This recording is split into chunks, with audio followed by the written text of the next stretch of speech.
मैं राहुल गांधी से पूछना चाहता हूं, वो उस समय बहुत बोल रहे थे ना कि उनको इतने सेक्रेटरी नजर नहीं आते। अभी हमारे कैबिनेट सेक्रेटरी बने हैं, किस बैच के हैं? राहुल गांधी को ना पता और बताए 1987 बैच के।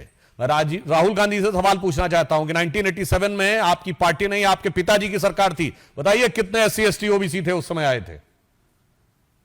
क्यों आरक्षण नहीं दिया था आपने ओबीसी को?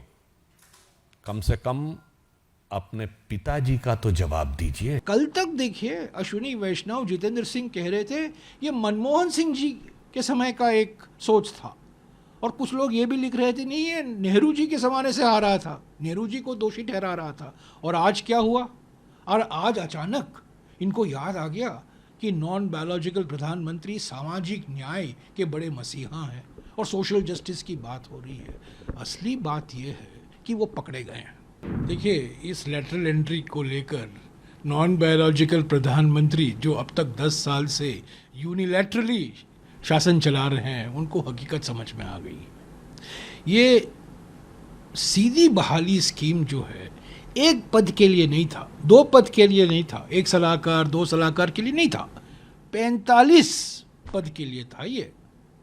और ये सीधी बहाली है। जॉइंट सेक्रेटरी, डायरेक्टर, ये सब जो पदें होती हैं वो यूपीएससी के माध्यम से रिक्रूटमेंट होता है। आप एग्ज़ाम देते हो, कोचिंग सेंटर जाते हो, आईएएस में भर्ती होती हो, ऑल इंडिया सर्विसेज में भर्ती होती हैं, और उसके बाद ये अपॉइंटमेंट किया जाता है। पर पहली बार एक साथ, जिसको कहा जा सकता है ना, ये मास लैटरल एंट्री था। 45 पद की एक विज्ञापन निकाला गया। तो ये सवाल उठाया गया, राहुल जी ने सवाल उठाया, खरगे जी ने सवाल उठाया, अन्य इंडिया जनबंधन के नेताओं ने सवाल उठाया, क्या ये इस संविधान पर आक्रमण नहीं है? आरक्षण कहाँ है?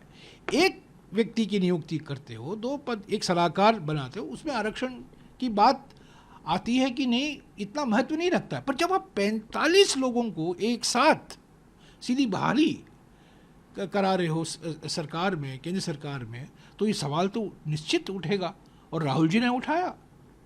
ये एक दरवाज़ा खोल रहा था।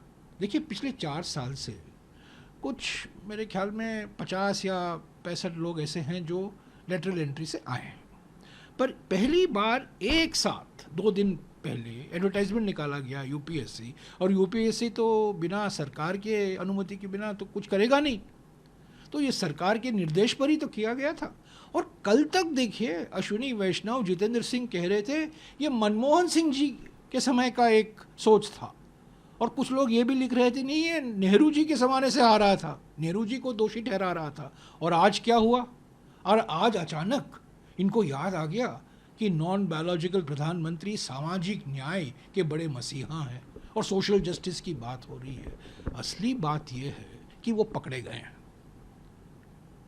क्योंकि वो आक्रमण कर रहे थे। आरक्षण को ख़त्म करने का ये पहला कदम था। सभी लोगों उन पर कूद पड़े, पीछे हट गए। जब 3 काले कानून, आपको याद होगा, पहले कहा मैं नहीं इसको हटाऊंगा, मैं नहीं हटाऊंगा, पर 15 महीने बाद हार तो माननी पड़ी। इस बार हकीकत यह है कि 2 दिन के अंदर नॉन बायोलॉजिकल प्रधानमंत्री ने अपनी हार मान ली। अभी देखते जाइए, और भी ऐसे हार देखेंगे आप। क्या इसको क्या उन पार्टियों की भी नहीं, ये विपक्ष, ये सामाजिक न्याय की जीत है, ये संविधान की जीत है, ये अनुसूचित जाति, अनुसूचित जनजाति, ओबीसी वर्गों की जीत है। एक व्यक्ति की जीत हम उठाए थे। राहुल जी ने मुद्दा उठाया, खरगे जी ने मुद्दा उठाया, अन्य नेताओं ने यह मुद्दा उठाया, पर असली बात यह है कि ये संविधान की जीत है, सामाजिक न्याय की जीत है, आरक्षण की जीत है।